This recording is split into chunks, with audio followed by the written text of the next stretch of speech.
Nowhere near that. Among those supporting Metro and the possibility of a tunnel today, longtime Altadena residents John and Deborah Bednarski, who say a 710 extension benefits Southern California as a whole. Well, I think for commuters like myself and my wife, it would just streamline our way to get to work. We feel that there are people that really just don't want to see the cities progress, and they want to stay stuck in their own little entities. That tension between supporters and opponents was palpable here, if not visible.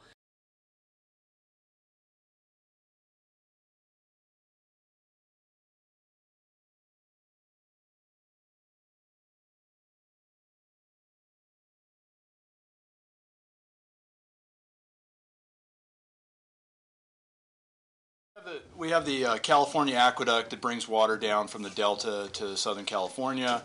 Somewhere around Tehachapi, it splits into the East Branch and the West Branch.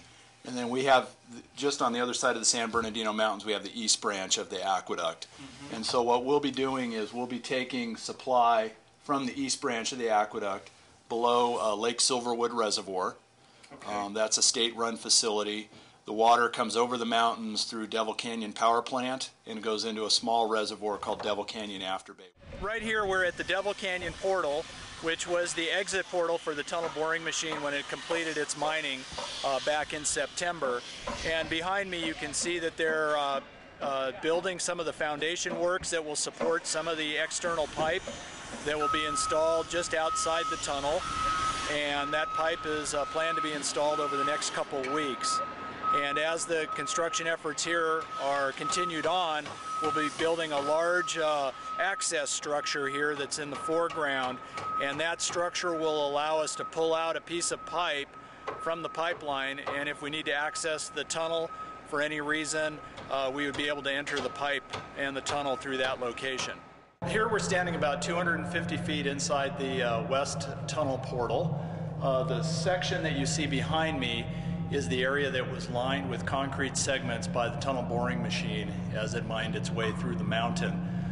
These segments have been installed for a couple of reasons, first of which is to protect the miners as they mine forward, and then secondly also to stop any groundwater that might be in the local mountains here from infiltrating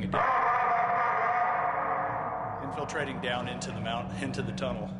As construction continues on the tunnel, we'll be installing a 12-foot diameter pipeline inside here. So the diameter that you're seeing right here is 16 feet in diameter with the concrete rings installed. And then inside this ringed section, we'll be installing a 12-foot diameter pipeline. We have the steel pipe in that's more ductile or flexible to, if there are some earthquakes right in here, this part will kind of move a little bit without breaking. Now, as Paul mentioned, as we go back into the tunnel, in the main part, we don't actually have any fault crossings on this alignment, but if there was to be a major activity on the San Andreas Fault and there was some damage down in here, we'd turn the tunnel off, drain it, go in, make the repair to the tunnel. We're not trying to necessarily resist or avoid damage, but make it more accessible to repair it when it does go down.